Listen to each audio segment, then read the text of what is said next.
daripada kalimah la ilaha illallah, kita pasti akan menghadapi semuanya jadi ringan.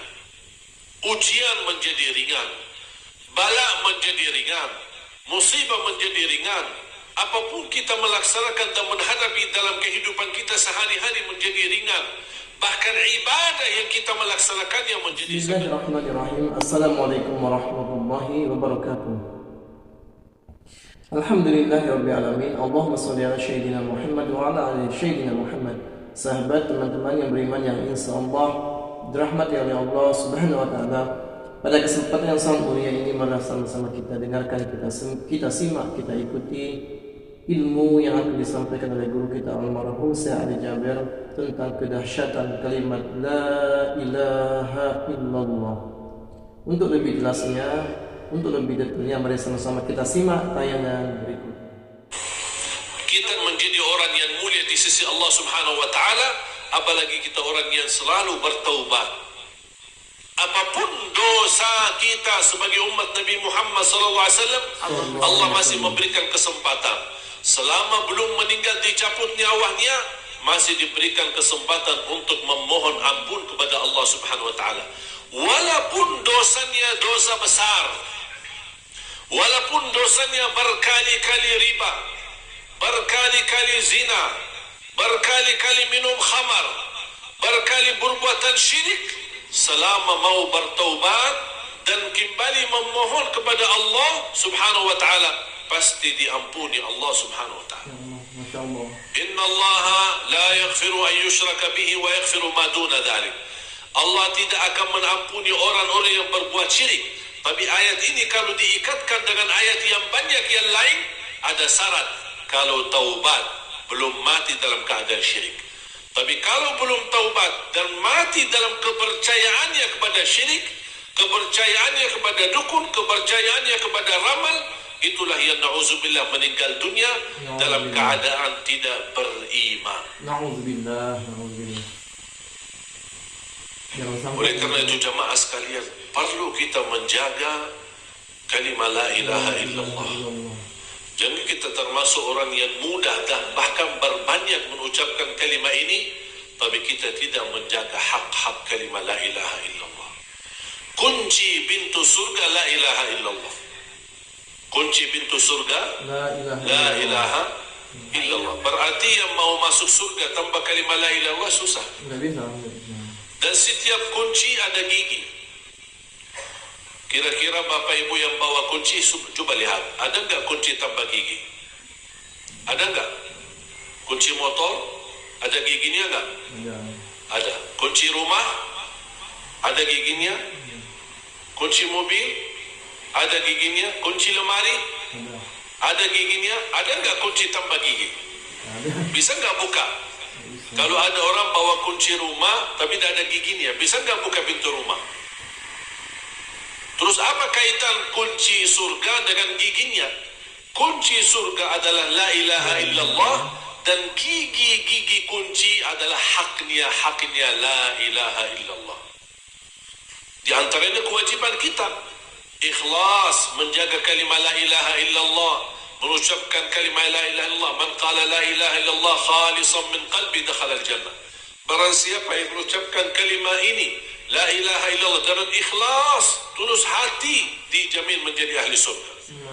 Man qala la ilaha illallah mukhlisan min qalbi, di riwayat muqinan min qalbi, illa harramahu Allah 'ala an-nar. Barang siapa yang ucapkan kalimat la ilaha illallah dengan penuh keyakinan, akan Allah haramkan masuk neraka. Ini sebuah kemuliaan. Mudah mengucapkan kalimat ini. Bahkan kalimat ini saking mudahnya, saking ringannya, dia tidak butuh menggerakkan bibirnya. Dia tidak butuh menggerakkan bibir. Saking mudahnya kalimat ini, sangat ringan atas lisan, atas lidah kita. Coba kalau kita tutup rapatkan bibir kita, bisa enggak kita ucapkan la ilaha illallah? Coba rapatkan mulut kita, rapatkan bibir dan ucapkan la ilaha illallah. Bisa atau tidak? Bisa. Coba pelan-pelan, tambah suara, pelan-pelan, khusyuk. Coba gerakan lidahnya saja, tambah gerakan bibir. Bisa tidak ucapkan kalimat itu?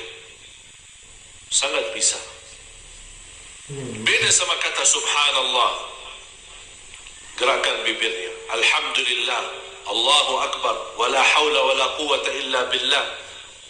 Itu memberikan kesimpulan betapa mudahnya mengucapkan kalimat ini. Berkali-kali. Sampai kita tidak butuh menggerakkan bibirnya.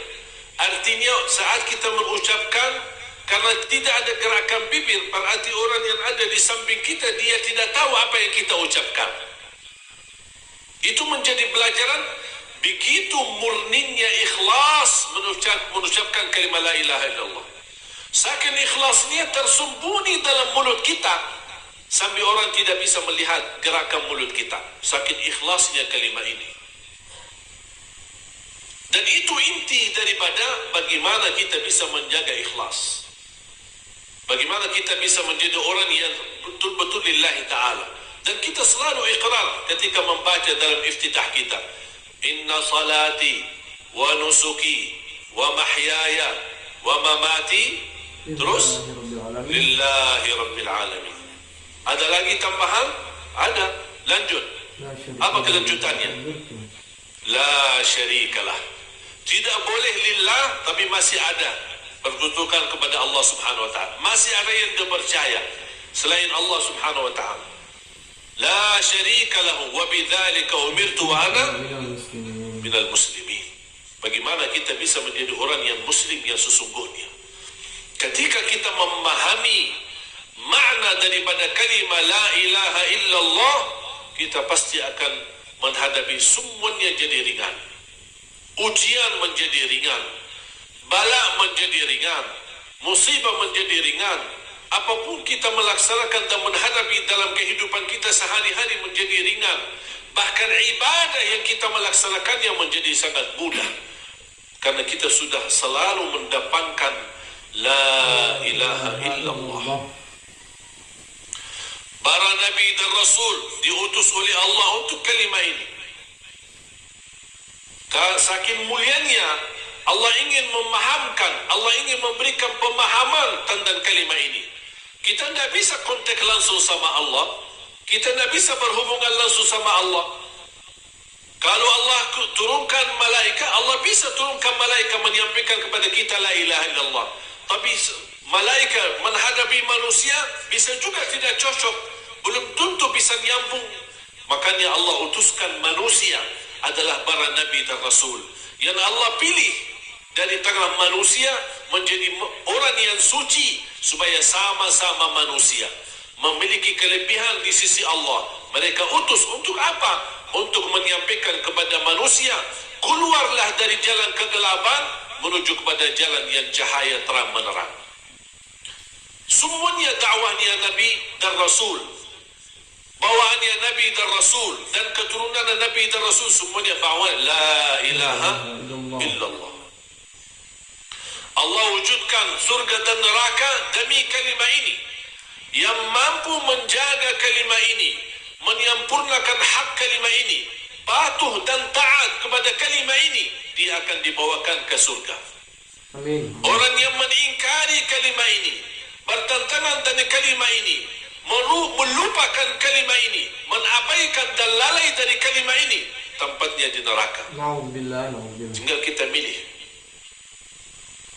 Makanya ketika kita iqrar inna salati wa nusuki, ini menurut saya ucapan yang kita ucapkan selalu dalam iftitah kita, itu perjanjian kita sama Allah. Tapi sadari enggak kita setiap salat kita janji sama Allah, ya Allah, salatku untukmu, ibadahku untukmu, hidupku untukmu. Jangankan hidup aku saja, tapi matiku pun untukmu. Semuanya lillahi rabbil alamin.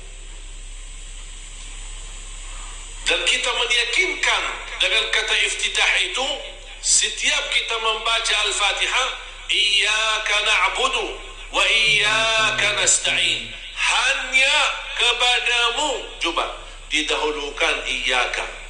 Padahal hakikat kalimat ini, nahnu na'buduka wa nasta'inuka, semestinya kalimah ini dalam berbahasa Arab ada yang standar atau yang normal. Na'buduka, kami beribadah kepadamu dan kami memohon pertolongan kepadamu. Tapi karena harus kita memahami ibadah itu hak Allah, tidak boleh dicampuri dengan siapapun. Nabi Muhammad kita boleh muliakan, tapi kita tidak beribadah kepada Nabi Muhammad. Taati Nabi Muhammad itu menjadi ibadah kepada Allah. Tak bisa kita ibadah kepada Nabi Muhammad, karena Nabi Muhammad manusia, diutus oleh Allah menjadi Nabi, membawa dakwah dan mengajak kita untuk beribadah kepada Allah, bukan beribadah kepada dirinya Nabi Muhammad sallallahu alaihi wasallam. Allahumma sholli alaihi. Oleh karena itu ketika kita membaca, Allah ingin menyampaikan pesan itu, murni ibadah hak Allah, bukan hak siapa-siapa. Ibadah itu hak Allah. Taatilah Allah, taatilah Rasulullah. Tapi tidak boleh kita beribadah. Ibadahlah kepada Allah dan ibadahlah kepada Rasulullah. Tidak bisa. Beda. Kalau sudah masuk level ibadah, berarti kita sudah tidak bisa kita memohon atau beribadah kepada selain Allah SWT. Karena itu hak Allah. Makanya di suratul Fatihah dirubahkan makna itu supaya kita faham. Kaf yang semestinya menjadi belakangan na'buduka, Allah depankan kafnya menjadi iyyaka na'budu wa iyyaka nasta'in. Walaupun asal kalimah ini na'buduka wa nasta'inuka, kafnya itu belakangan. Kenapa didahulukan? Supaya Allah ingin memberikan pelajaran. Kalau di bahasa dalam Indonesia kita berkata hanya kepadamu kami beribadah, bukan kepada siapapun lain. Hanya kepadamu, dan hanya kepadamu kami memohon pertolongan.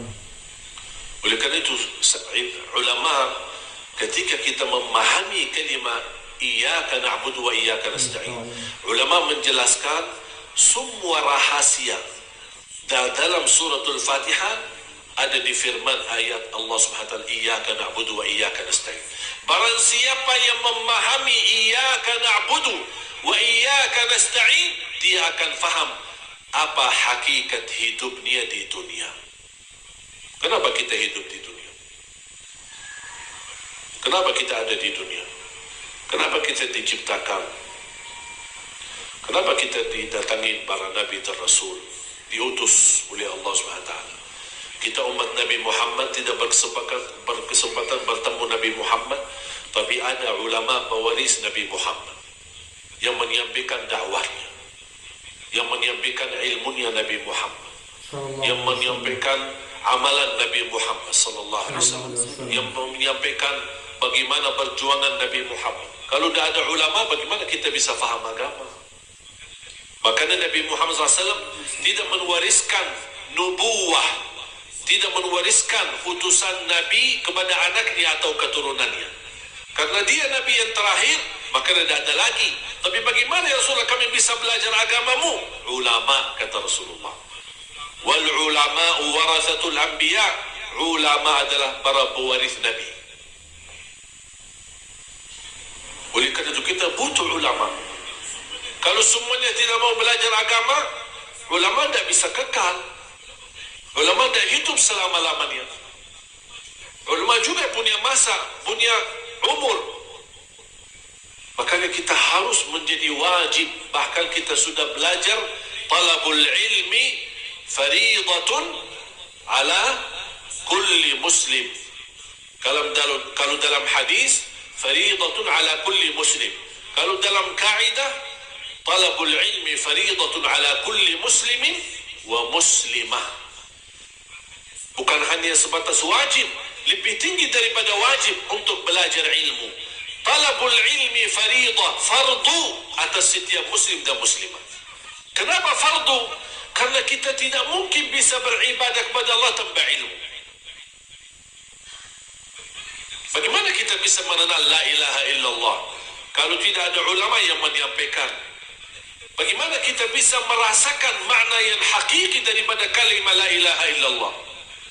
Jangan kita sampai akan datang satu zaman yang Rasulullah SAW pernah menceritakan, akan datang satu zaman orang-orang mengucapkan la ilaha illallah, ditanya apa makna kalimat ini, dia menjawab, saya tidak tahu, tapi orang tua saya suka mengucapkannya, saya ikut mengucapkannya. Akan datang zaman itu. Ketika dia salat, ditanya, kenapa kamu salat? Saya tidak tahu, cuma saya lihat ayah saya gerakannya seperti itu. Saya ikut gerakan ayahku dan orang-orang tuaku.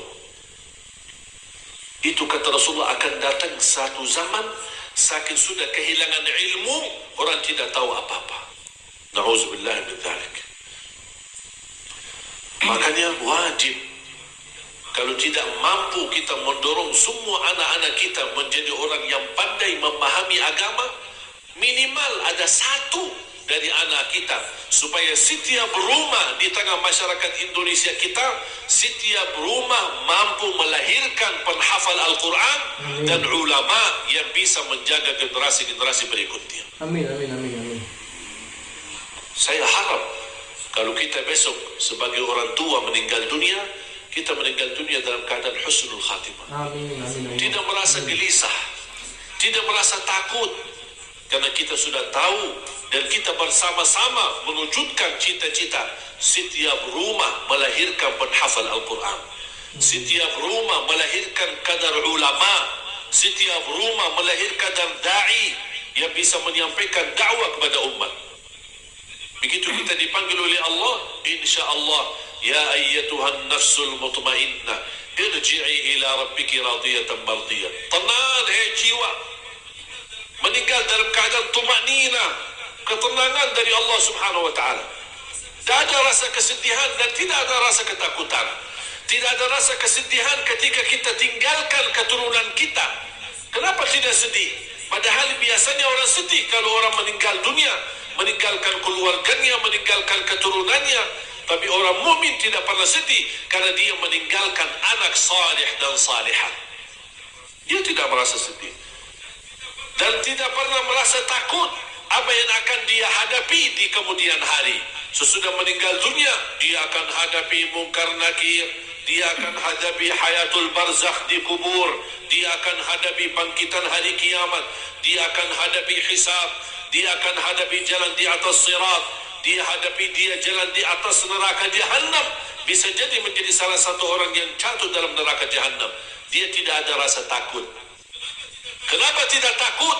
Karena dia sudah sebelum menghadapi sakaratul maut, dia sudah mempersiapkan diri bekal dengan amalan-amalan salih menghadapi semua yang membuat orang lain ketakutan. Dia justru tidak merasa ketakutan karena selama hidupnya dia selalu sama Allah. Ketika dia mati, Allah yang bersama dia. Alhamdulillahirabbil alamin. Sahabat yang beriman, itulah tadi ilmu yang disampaikan oleh guru kita. Mudah-mudahan bermanfaat, mudah-mudahan dapat kita amalkan dalam kehidupan kita sehari-hari. Mudah-mudahan zikir la ilaha illallah ini dapat kita lapaskan terus, dapat kita basah terus mulut kita setiap waktunya. Karena ini sangat penting, karena ini adalah kunci kita untuk masuk ke dalam syurga. Mudah-mudahan kita mati dan dalam mengucapkan kalimat la ilaha illallah. Amin, amin, ya rabbal alamin. Mungkin itu saja yang sudah saya sampaikan. Saya akhiri. Wassalamualaikum warahmatullahi wabarakatuh.